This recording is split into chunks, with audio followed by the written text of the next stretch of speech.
I got my degrees, went to Manchester University. There was a visiting professor there, Professor Howard BECKER. If you interview Howard BECKER, pegava o telefone e ligava pro Howie, né? Como ele fazia questão de se chamar. O Howie tocou com Lenny Tristano, que foi muito influente para a geração da bossa nova. É o autor mais longevo, que chegou até agora super produtivo. It's a very good starting point.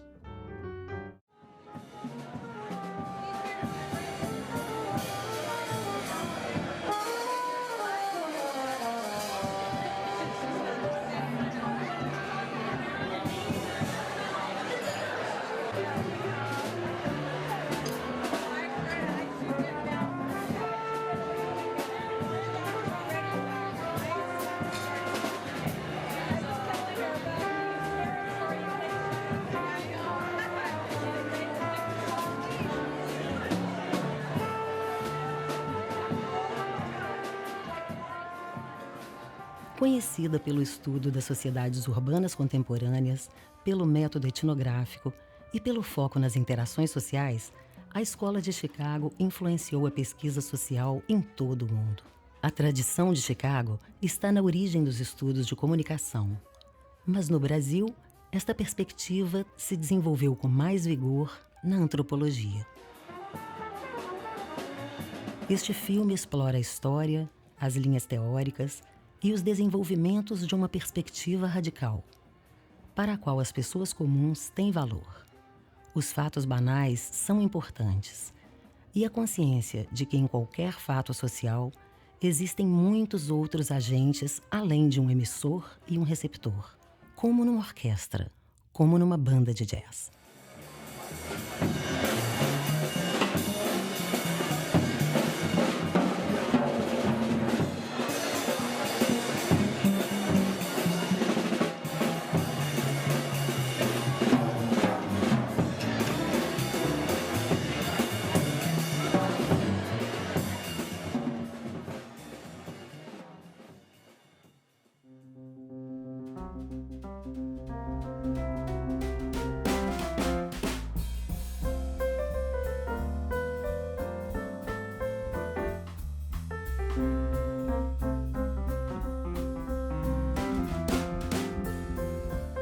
Chicago.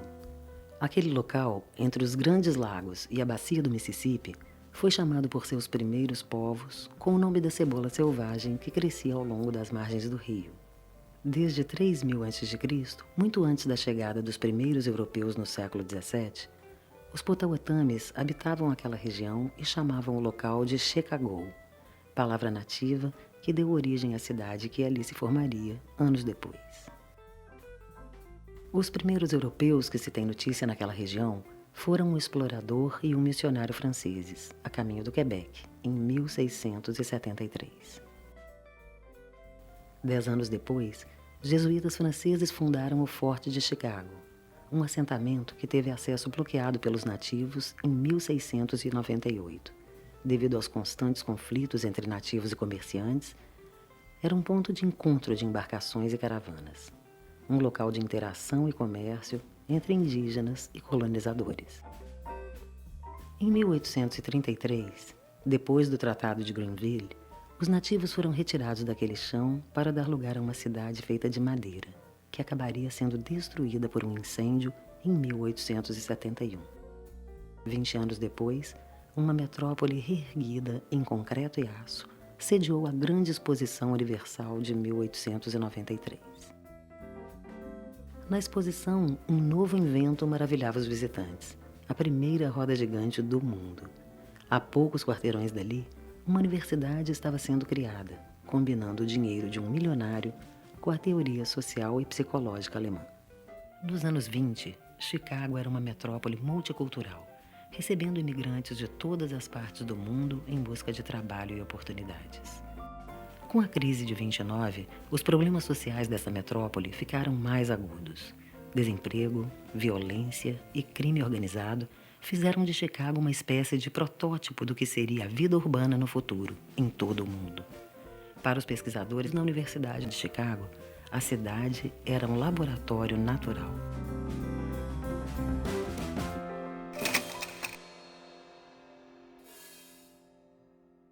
Symbolic interaction didn't exist when we were students. That was invented when Tommaso Civitani and I persuaded Bloomer to collect his published papers, which were not so many, in a book. The book needed a name. So finally Herb decided to call it symbolic interaction. That became the label. Right? But I mean, we were not symbolic interactionists, at all. I mean, we were sociologists.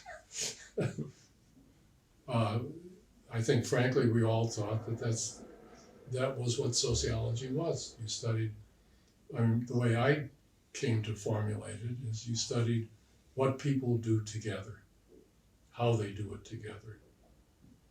The together is the important part. For my generation, it was not about politics, it was about methods. And the kind of research that I learned to do was simply to go look, talk to everybody, and write everything down so that you have field notes. And it was a very simple method. And people, of course, then eventually I heard the criticisms that you're ignoring the larger structures which don't appear like that. So I said, well, if they're having an influence, I'll see it. The Chicago tradition wasn't just about deviance and social problems. It was largely about work and about family life, leisure time pursuits, these kinds of things. It wasn't entirely about deviance. And in every single case, what you got was something like a social worlds approach. There is a world of the Black American worker. There is a world, several worlds of deviance. Now, how do we define these different worlds? How do ordinary people define those different worlds? One way in which they define these different worlds is that they had different kinds of language and different kinds of argot within these worlds. So I've done quite a lot of work on pickpocketing.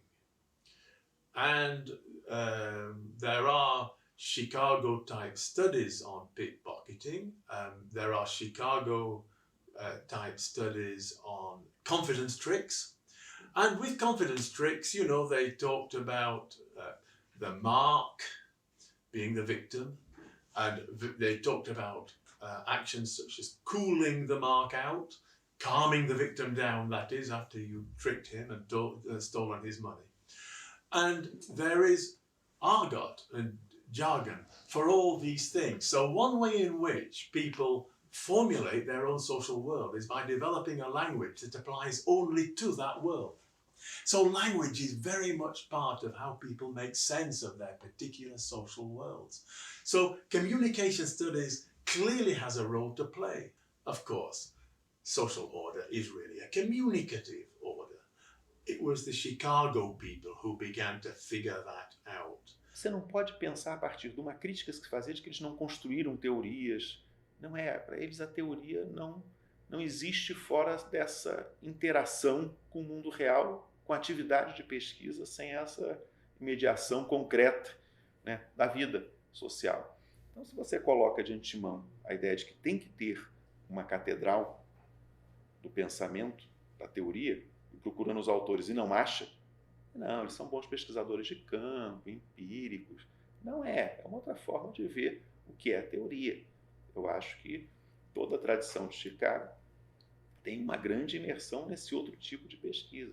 It has made much more relevant today some of the ethnographic tenets that is really engaging with people in actual settings and looking at actual bits of interaction. And I think it has always been relevant because people have been interacting all the time. But really, if you want to get a fine-grained understanding of that kind of complex technological mediation and how this both rests on the usual ordinary sense of how we interact. Eu li a primeira vez, por exemplo, autores sobre a vida urbana, o próprio Zimmel, e o First, o Park mesmo, me pareceram assim teorias vazias. Quando você vai fazer uma pesquisa, você volta para esses autores e várias questões que eles apontam passam a se tornar problemas para você decifrar, digamos assim, com o seu material etnográfico. Então, me surpreendeu muito quando eu fui reler, ou como eu disse, o William Footwhite, A Sociedade de Esquina, à luz do meu campo na área de antropologia política, e perceber que tinha ali, e eu continuo descobrindo nesse livro, aliás, uma quantidade de ferramentas metodológicas, ferramentas de pensamento para lidar com o concreto da pesquisa etnográfica, lidar com pessoas.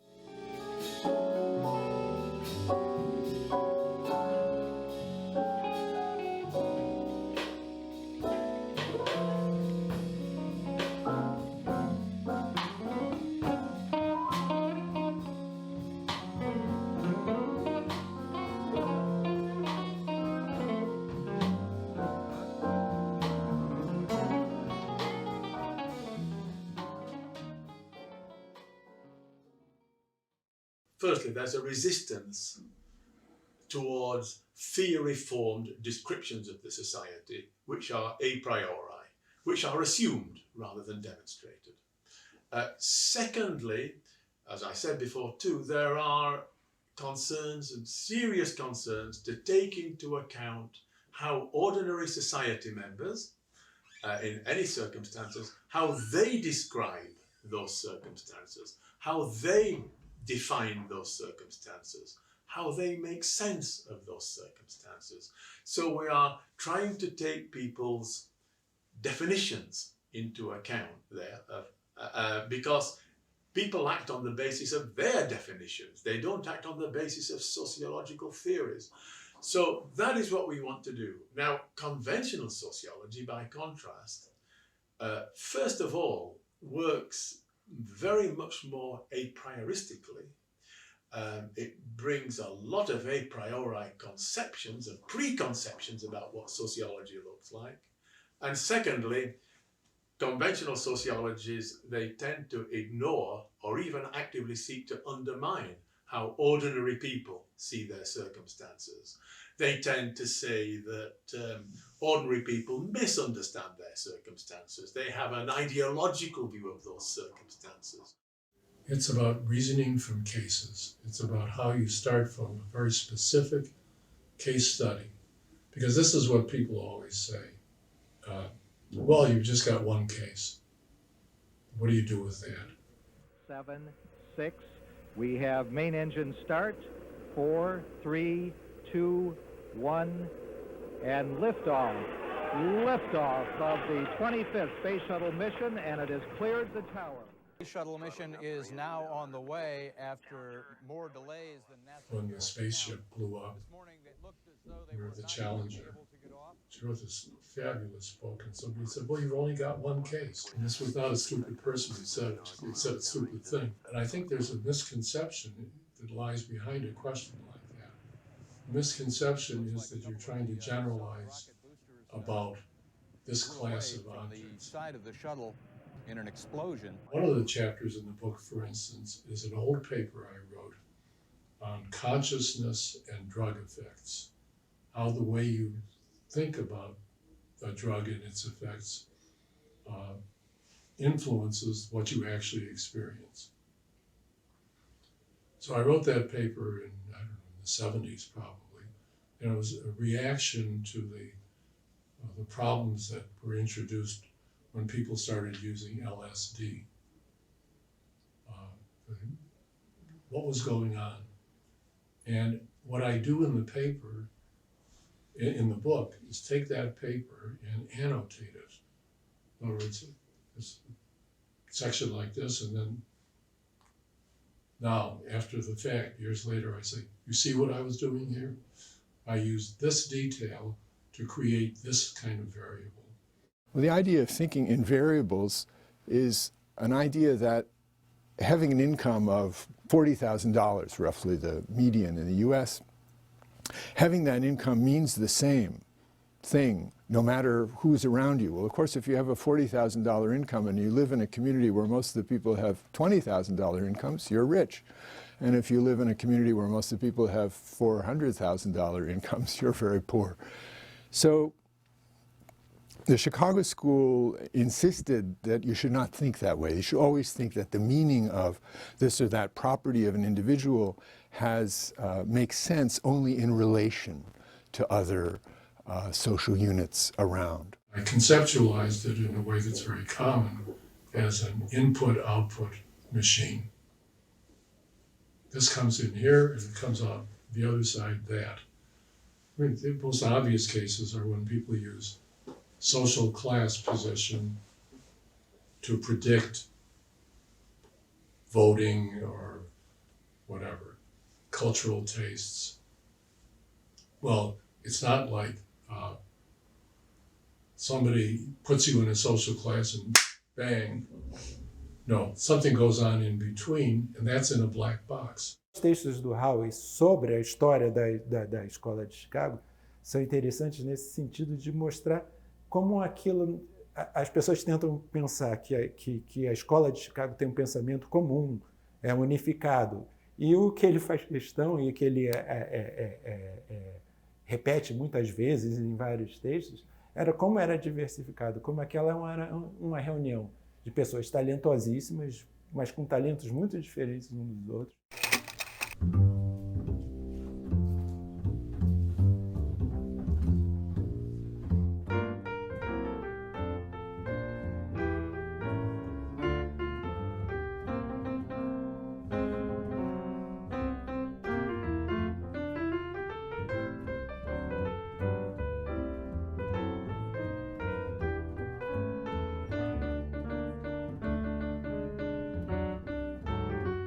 The development of American sociology had been centered since the beginning at the University of Chicago.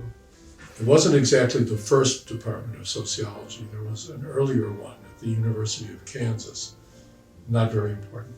But the second one was at Chicago, and that's the one where the American version of sociology really was created. So the department was started by Professors Albion Small and Professor Charles Richmond Henderson.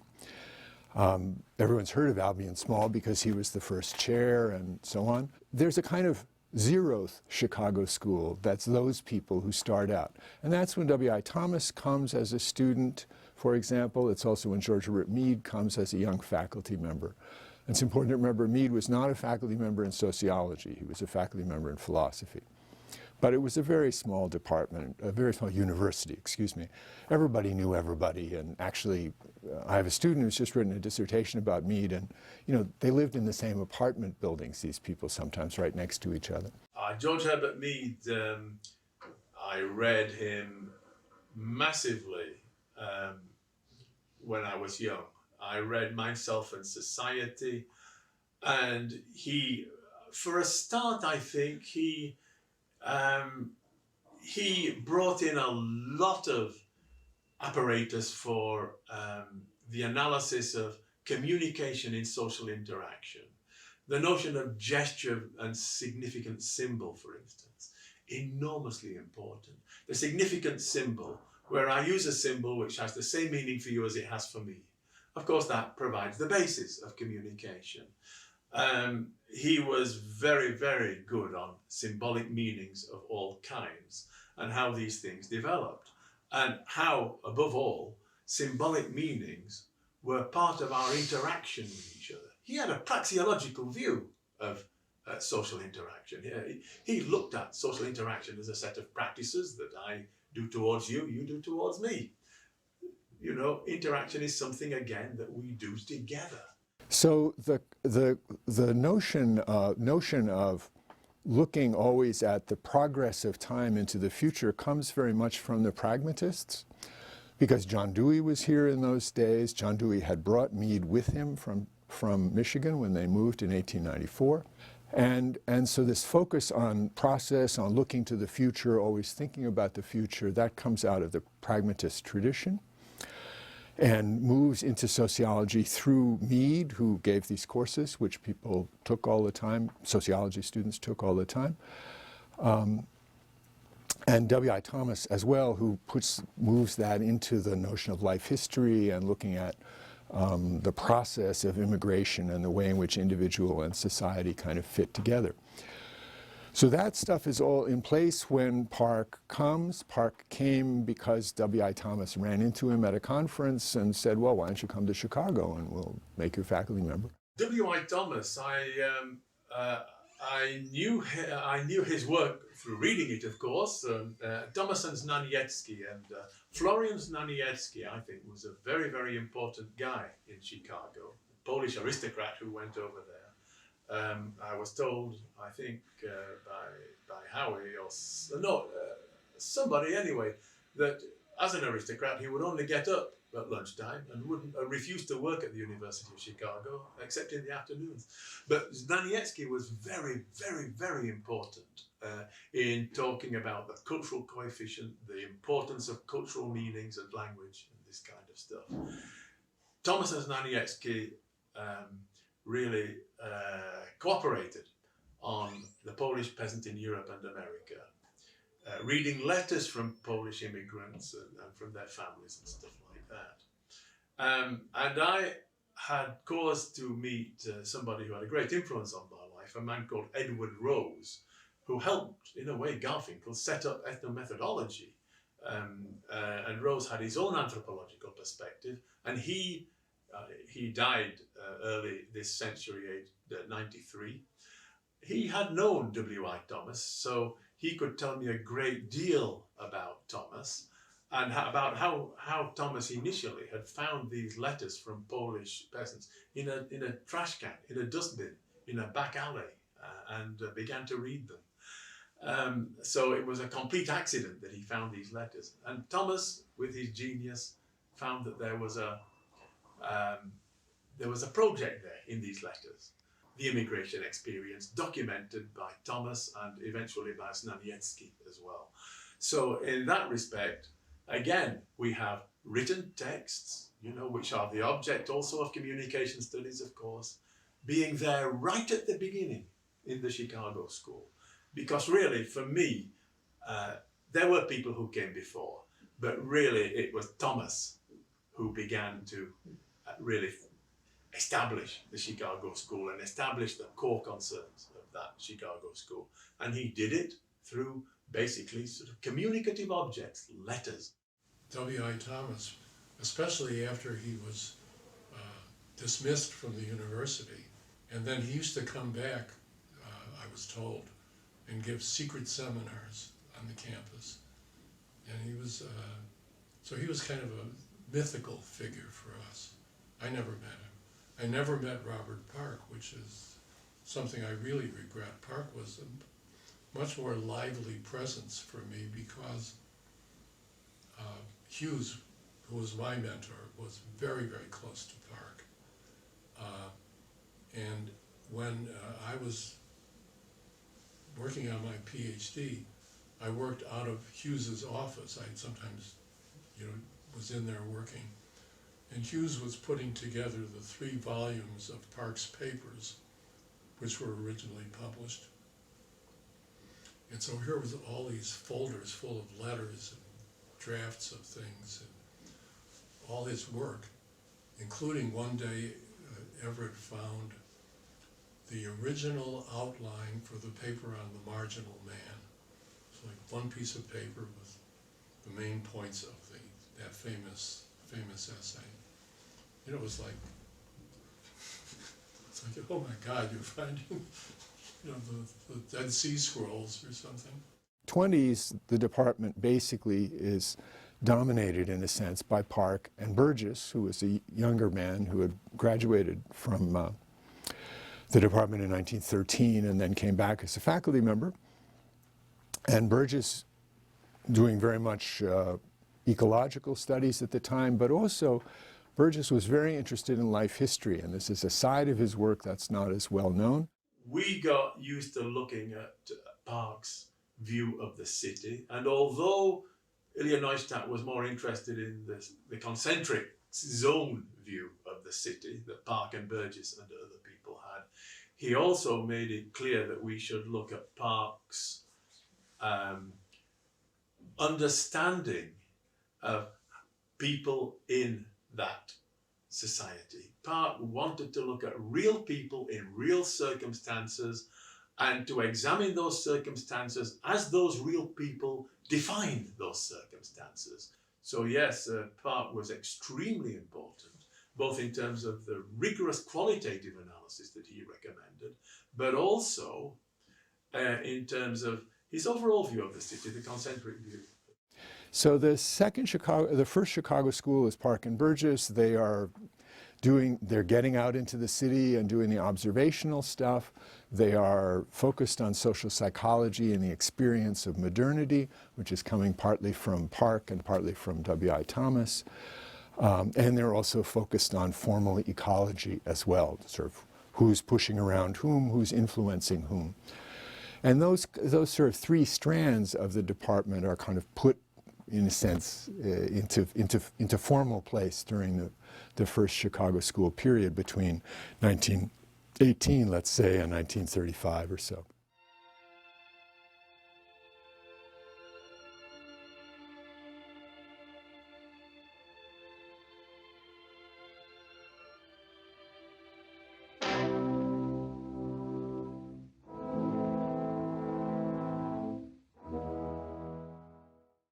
After the Second World War, what happens is,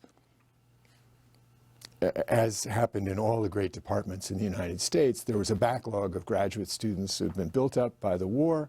Lots and lots of young men who wanted to go on to education. The university system was expanding very rapidly, and they all had GI Bill money. So all of the great departments, the three really great departments in the United States at that time, Harvard, Columbia, and Chicago, all had an extraordinary generation of students right after the Second World War, just extraordinary. The second Chicago school, the group after the Second World War, is really, it's young people, they're hungry. In many ways, the faculty leader at that time would have been Everett Hughes. There was clearly a kind of competition. Who was the true heir of Robert E. Park, right? Because Louis Wirth thought he was the heir. Bloomer thought he was the heir. Hughes knew he was the heir. Bloomer, I thought, was somebody who, well, in so many different ways, I think he helped us formulate what was different about the Chicago tradition. Hughes did that in a different way, but Bloomer, for instance, did something that I think Hughes was less keen on. Bloomer not only developed what he regarded as Mead's legacy for sociology, and did it beautifully. I think Howie talked before about this paper, Sociological Implications of the work of G.H. Mead. That's a masterpiece of a paper. And the introduction to symbolic interactionism, the book, is also superb. But I think what Bloomer did that nobody else was interested in doing in Chicago, really, was to criticize conventional sociology. And he even criticized some Chicago sociology. He criticized Thomas Staniecki's Polish peasant study very effectively. But his main object was conventional sociology, especially sociology of the 1950s, the statistical kind of abstracted empiricism, as C. Wright Mills called it. And he wrote a paper called Sociological Analysis and the Variable, which is an absolute masterpiece and a devastating critique of positivistic sociology. No positivistic sociology has produced an effective reply to that paper today, and it was written 60 or 70 years ago. This is the longest silence in the entire history of sociology, in my opinion, and the most telling one. On ne peut comprendre le rapport très personnel que Goffman a eu avec les malades mentaux de Sainte-Élisabeth, hein, c'était l'hôpital psychiatrique où il a travaillé, qu'en mettant son rapport à ces malades en relation avec la personne mentalement de plus en plus malade qu'il avait chez lui, qui était sa femme, à qui il devait toujours planquer ses médicaments. Et en même temps, il ne voulait pas la faire hospitaliser. Il connaissait la violence des hôpitaux psychiatriques.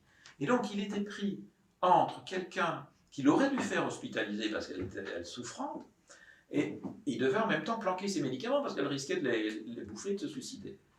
Et donc, Goffman a vécu une petite dizaine d'années très très dures. Je pense que les épisodes psychotiques d'Angelica ont commencé à se développer aux alentours 57-58, par là je crois, et elle s'est suicidée en 63. Donc il y a une demi-douzaine d'années très très très dures pour lui. Warner l'envoie sans doute dans cette île pour faire une thèse de doctorat qui correspondrait à ce que Warner faisait très bien, c'est-à-dire des community studies, des études de communauté, comme il en a fait dans différentes villes des États-Unis, comme il en a fait faire à Kimball, par exemple, en Irlande. Donc, Warner faisait faire ça à ses étudiants. Et il pensait que Goffman, sans doute, allait lui faire ça. Et Goffman, encore une fois, va désobéir à son patron. Et il va dire, c'est à peu près la 2e ou 3e page de la thèse de doctorat, ceci n'est pas l'étude d'une communauté, c'est une étude dans une communauté. Déjà même le fait de dire, je vous fais, c'est le titre de la thèse, l'étude de la communication dans une communauté insulaire, utiliser le terme même de communication en 52, ça n'allait pas de soi. Personne ne l'utilisait à l'époque, ce terme. Peut-être un petit peu en mass media studies, et encore. Le terme de communication avait encore à l'époque un S le plus souvent. Ça veut dire que ce n'était qu'un terme technique. C'était les moyens de communication. Mais parler de la communication, sans S, substantif, définitif, machin, la communication, c'était... Attendez là, qu'est-ce qu'il est en train de nous raconter? Cette discussion avec Bott, je ne pense pas que j'aurais réussi à aussi bien comprendre Goffman, dans son intimité de jeune étudiant encore mal à l'aise. Et du coup, souvent, très agressif, parce que très mal à l'aise interactionnellement. Mais à Chicago, comme m'avait dit je ne sais plus quel informateur, on l'appelait Little Dagger, petit poignard. Donc il n'était pas sympa, quoi. Pas sympa avec tout le monde en tout cas. Et on redoutait parfois son humour. Mais en même temps, comme me l'a fait comprendre Bott, il pouvait être aussi d'une gentillesse, d'une délicatesse, et notamment à son égard, bien des années plus tard. C'est-à-dire qu'ils se sont séparés, mais ils sont restés amis, et tout au long de la vie, ils se sont vus. Depois de concluir seu mestrado em Chicago, Elizabeth Bott foi para Londres cursar seu doutorado. Sua tese, Família e Rede Social, foi um divisor de águas na história da antropologia urbana. Atualmente, a perspectiva originária da Escola de Chicago está sendo desenvolvida em outros países e instituições. Assim como a Escola de Frankfurt sobreviveu em Nova York, hoje em dia, a Escola de Chicago se desenvolve em Paris.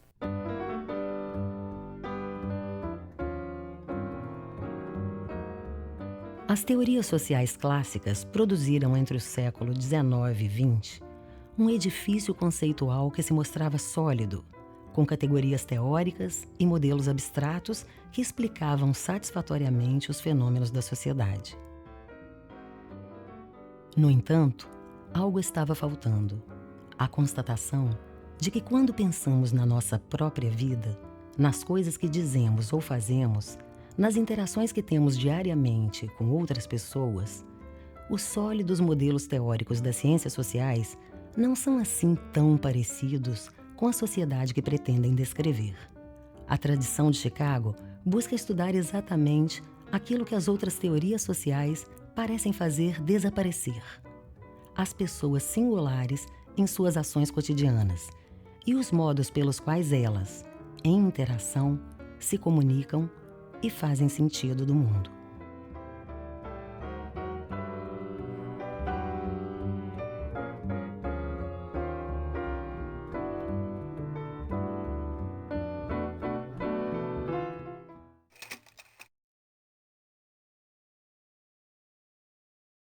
No século XX,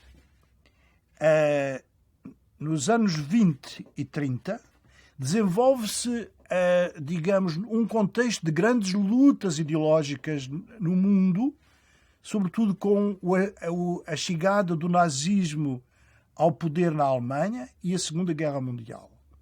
E os Estados Unidos da América criam, digamos assim, os primeiros cursos profissionais de comunicação destinados, por um lado, a formar a opinião pública americana e a incentivá-la para o esforço da guerra em que se tinha envolvido. E, por outro lado, em desenvolver instrumentos de propaganda do seu ideal de democracia que pensava instalar na América e depois desenvolver pelo mundo a partir do fim da Segunda Guerra Mundial.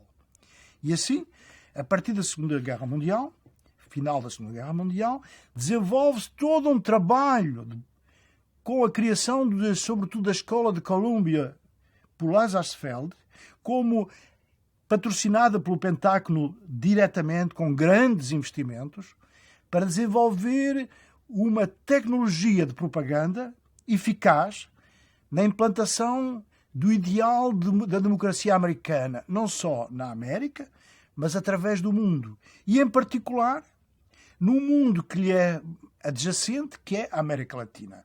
E não admira que é em 1940 que, com o apoio da Escola de Colômbia, o Brasil cria o seu primeiro curso de comunicação, os primeiros cursos de comunicação em São Paulo, que depois irradiam por todo o Brasil, mas também nos outros países da América Latina. Esta pequena referência às origens dos cursos da América Latina explicam por que razão, quando eu começo a minha vida universitária em 1971 na Bélgica, na Universidade de Louvaina, a nosso olhar de europeus para os cursos de comunicação na América Latina era um olhar de alguma suspeita, de cumplicidade com, digamos, este esforço de propaganda americana e da sua imposição ao mundo.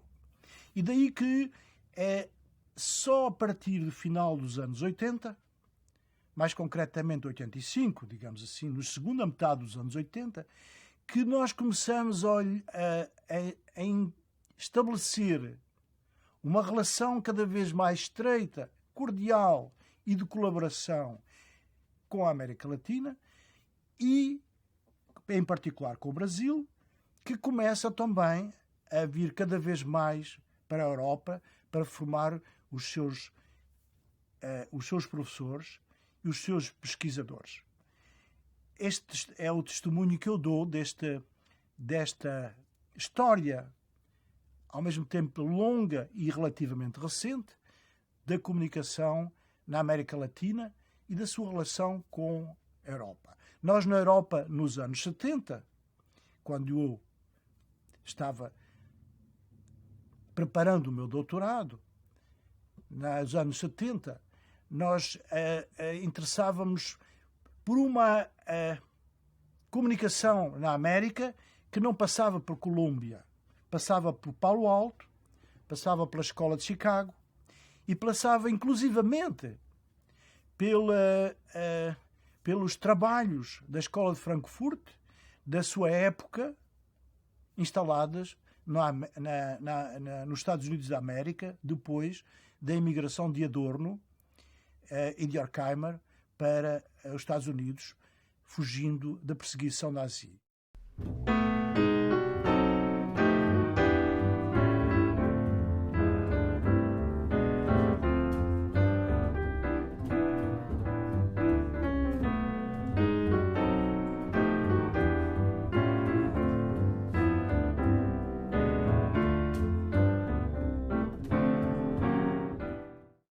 I was invited to Brazil in 1975, I think, by a guy named Richard Krasno, who worked for the Ford Foundation in Rio de Janeiro.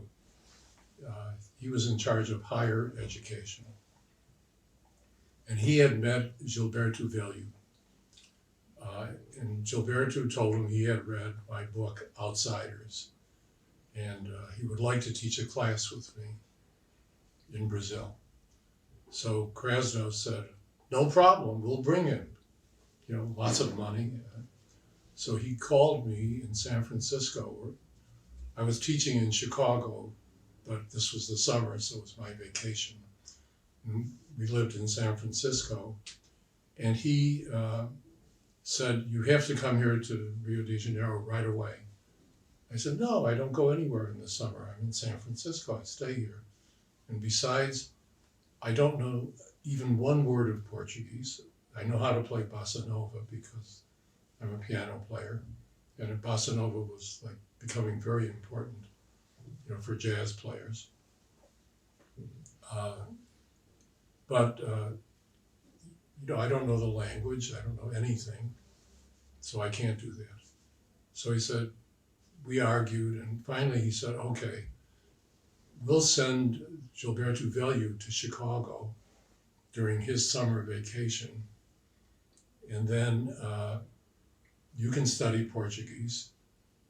He was very quick to fill my time up with hard work to do.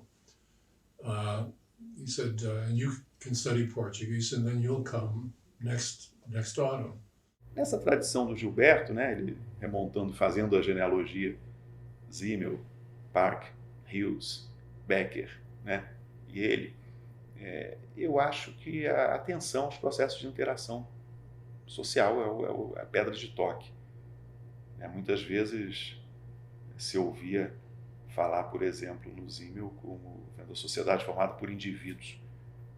Gilberto sempre corrigia, indivíduos em interação. Sem esse em interação, você não entende o Zimmel, não entende o que é o interacionismo. Mas era uma filiação mais em termos de admiração, eu acho, tanto pessoal quanto intelectual. Não que ele tivesse uma carteirinha. Nunca vi o Gilberto falar, eu sou da Escola de Chicago, sou interacionista, simbólico, esse tipo de coisa. Embora fosse uma tradição que ele não só admirasse muito, que acho que foi muito útil nos trabalhos dele, e para a qual ele contribuiu também, para a gente não ficar numa perspectiva colonizada de que isso veio para o Brasil. Gilberto teve um papel importante também, contribuindo, principalmente através do Becker, do Goffman também, mas o Becker falou isso uma vez muito claramente numa entrevista, como que a questão do desvio, o Gilberto teve uma contribuição original, que ele colocou a ênfase no processo acusatório, que era uma coisa que não estava tão clara para ele, quer dizer, ele tinha realmente uma admiração intelectual grande e era uma troca. Não só eles, enfim, se encontraram várias vezes pessoalmente, mas eles tinham uma correspondência enorme no arquivo do Gilberto hoje em dia e se falavam com frequência. Pegava o telefone e ligava para o Howie, né, como ele fazia questão de se chamar pelos conhecidos.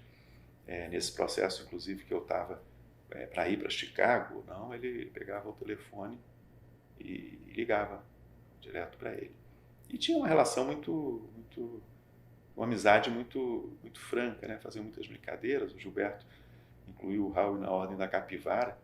Uma ordem que ele adotou uma capivara, lá tinha um carimbo da capivara, tinha essas brincadeiras. Mas eles realmente tinham uma admiração muito grande, um pelo outro, pela obra e pessoal também. It was in 76, so it was in ditadura. So that's what happened. Gilberto came to Chicago in January, his vacation. Of course, it was freezing, and he almost died. He almost refused to get off the plane. He looked out, he saw the snow, and he said, what is this poor carioca doing in a place like this? I should be at the Praia. So there he was, but he stayed for a month. He was very courageous, and he reminded me every day how brave he was. And he sent me 2 books, his first 2 books, Utopia Urbana. And so I knew I could read another language because I had taught myself to read French. I actually read the 2 books. They were quite interesting. I mean, they were very interesting pieces of anthropology, urban anthropology. And in the fall, I came to Brazil, and I stayed for 2 months. And we lived in an apartment in Ipanema, and it was pretty exciting for, you know, 2 Americans. We had, you know, servants and empregadas. And I was not used to this, living like this. Vou contar aqui um exercício que eu fiz na minha aula com o Outsiders para pensar sobre isso e que me espantou muito a surpresa dos alunos de que sociologia podia ser tão simples assim. Nós fizemos um exercício de pegar os alunos, acho que 40 alunos, e brincando um pouco com desmontando o Outsiders, o processo de pensamento do Outsiders. Eu falei para eles assim, olha, estamos aqui todos juntos, somos todos alunos, mas vamos inventar uma regra para separar isso aqui. Uma regra que... Aí uma aluna falou, tem as pessoas que estão de perna de fora e as que estão de perna coberta. E aí, de repente, separamos a turma. Eu falei, e agora, o que a gente vai fazer?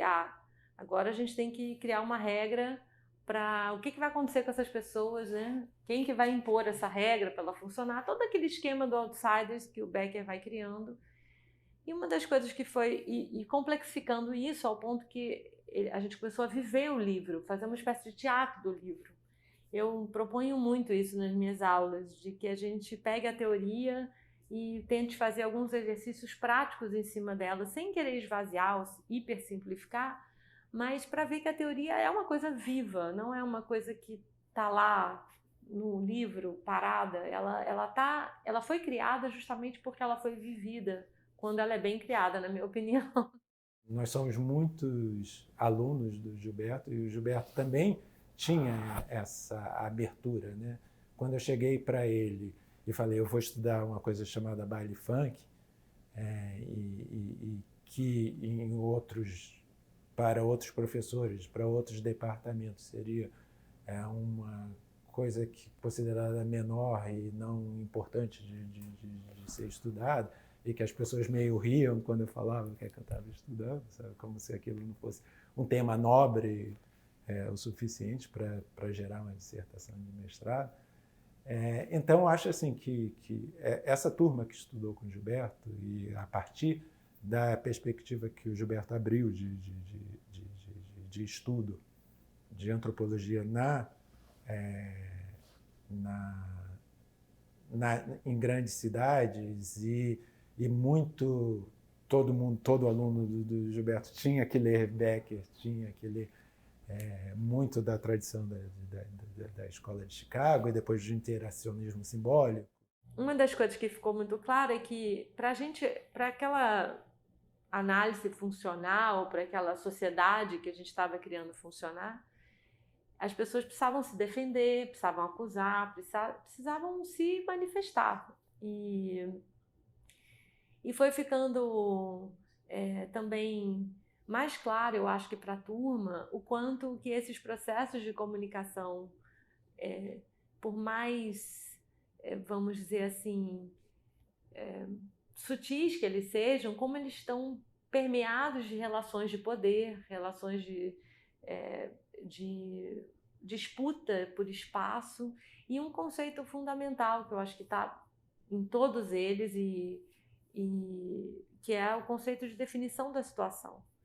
O quanto a gente está ali disputando por definir a situação, e essas disputas podem ser verbais, mas nem sempre são só verbais, né? O piloto do Programa Legal foi... a gente tinha um dinheiro curtíssimo para fazer e não tinha como fazer pesquisa. Então, a pesquisa para esse piloto foi a minha pesquisa do mestrado, de baile funk. Foi o primeiro Programa Legal, foi sobre baile funk. Isso exibido em 91. Os projetos que eu participei sempre tentaram, na televisão, discutir a linguagem da televisão. O Programa Legal era uma mistura de humor, de documentário, de antropologia.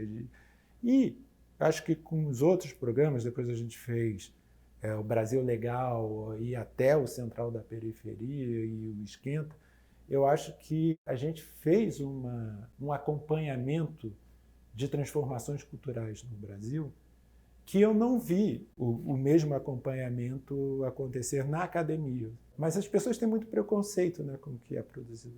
A televisão ainda é muito preto e branco. Então, vocês estão falando de tecnobrega. Então, a Globo se interessa por tecnobrega? Não, somos um grupo dentro da Globo brigando para ter um espaço ali para falar sobre determinadas coisas que não são hegemônicas dentro daquele mundo, né? O público da academia é mais homogêneo, né? Então ele sabe quais são as referências, etc. Quando você está falando com milhões de pessoas no horário nobre na televisão e está colocando assuntos diferentes e pessoas diferentes em contato, essas coisas são muito mais complexas. E a maneira como grupos diferentes percebem, recebem aquilo, também parte do trabalho. E hoje, então, né, como eu vejo as coisas que eu produzo na televisão, ligado nas redes sociais, né, e vendo em tempo real o que é que as pessoas estão comentando. E aquilo interfere totalmente, porque vira uma conversa muito mais do que um caminho de mão única. Já era assim, acho que sempre foi assim, mas hoje isso é muito mais evidente. And we taught the class, and I met a lot of his students. It was a very wonderful, those years, he had many terrific students, and they all wrote books, and they all sent me the books to read. So by the end of a couple of years, I'd read quite a lot of Brazilian anthropology, and I met, people like Roberto de Mata and Edson, Eduardo Viveiros de Castro, and lots of other people. I met Castro Faria, the grand old man. And 2 years later, Gilberto cooperated with a psychiatrist to make a huge adult education, continuing education thing, big program for 2 or 3 days. I was the connection to the United States because they wanted to invite Goffman, and they wanted to invite Thomas Szasz, who was a famous crusader, and they wanted to invite a woman named Cher Haidt, who had written this book that was a collection of women's fantasies about sex. And I was the one who, they gave them my telephone number and said, if you don't trust us, call Becker, and he'll say we're all right. Nobody trusted them. Szasz called, says, are they good for the money? Will they pay for the plane ticket? And Haidt was the most frightened because her book had been banned by the censura, and she didn't understand anything. And she was worried that who knew what would happen. And but I convinced them all to come. And then it was a very interesting event. I was in the Copacabana Palace. Still memories of Rita Hayworth and Orson Welles. It was very interesting. Goffman managed to insult Gilberto Velho because Gilberto invited him in a very courtly, very formal way to, if he would like to give a talk at the Museo, they would be glad to welcome him. And Irving said, listen, if you want me to give a talk, tell me how much money you'll pay me and I'll come and do it. Gilberto was an aristocrat. He was so insulted. And he got even. He had a revenge. It was a wonderful revenge, which Goffman never knew because I didn't tell him, but I was there for a few weeks before and after. And Goffman just came and went.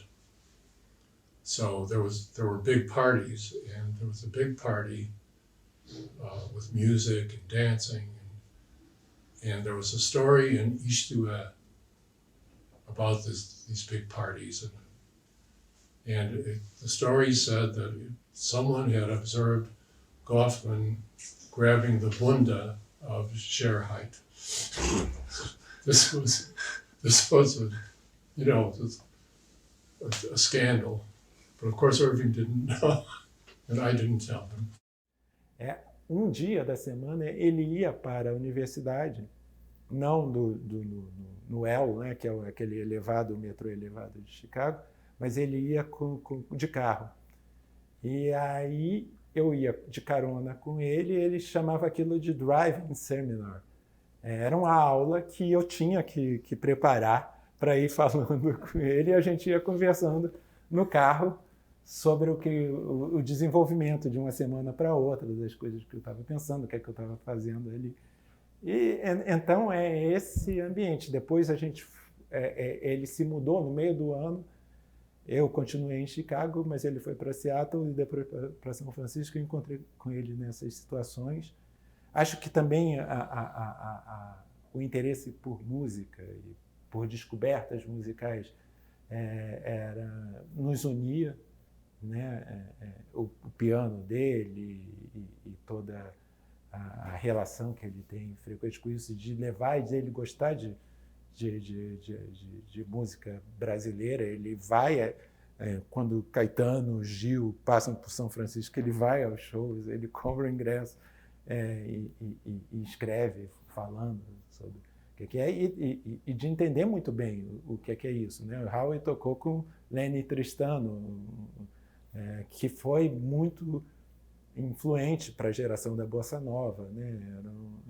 Então, essas conexões e o interesse pelo Brasil, de saber ler português, de ficar fascinado com Antônio Cândido e traduzir os textos de Antônio Cândido e publicar um livro de Antônio Cândido na América, isso... Então, para mim, a Escola de Chicago é isso, sabe? São esses... como eu posso definir o que é um cara que faz driving seminars e traduz Antônio Cândido de noite.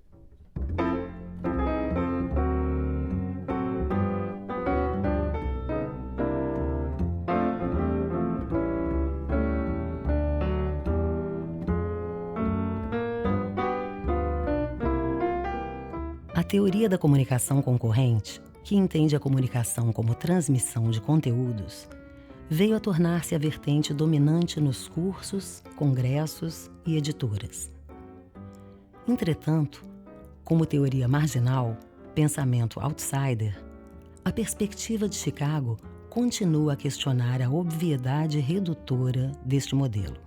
A mudança de mentalidade analítica proposta pela chamada Escola de Chicago constitui um desafio para quem se habituou a lidar com uma ciência da sociedade fundamentada em teorizações abstratas. Esta mudança de mentalidade exige uma constante reinvenção e um contínuo foco nos fenômenos empíricos. A recompensa para quem empreender esta aventura consiste em um olhar renovado sobre a comunicação, um olhar que respeita as pessoas comuns e suas ações cotidianas e que, ao invés de desprezar os saberes de senso comum, faz deles seu objeto preferencial.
Bye.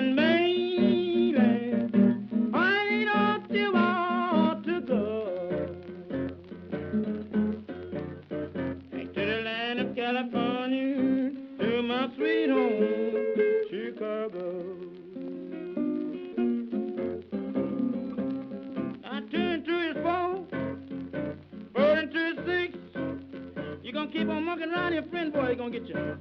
Been a song and a trick, but I'm crying, baby. Honey, don't you want to go back to the land of California, to my sweet home, Chicago? I'm 6 and 2 is 8, 8 and 2 is 10. Friend was a tricky one time. She sure gonna do it again. But I'm crying, hey. How should I present you in the film?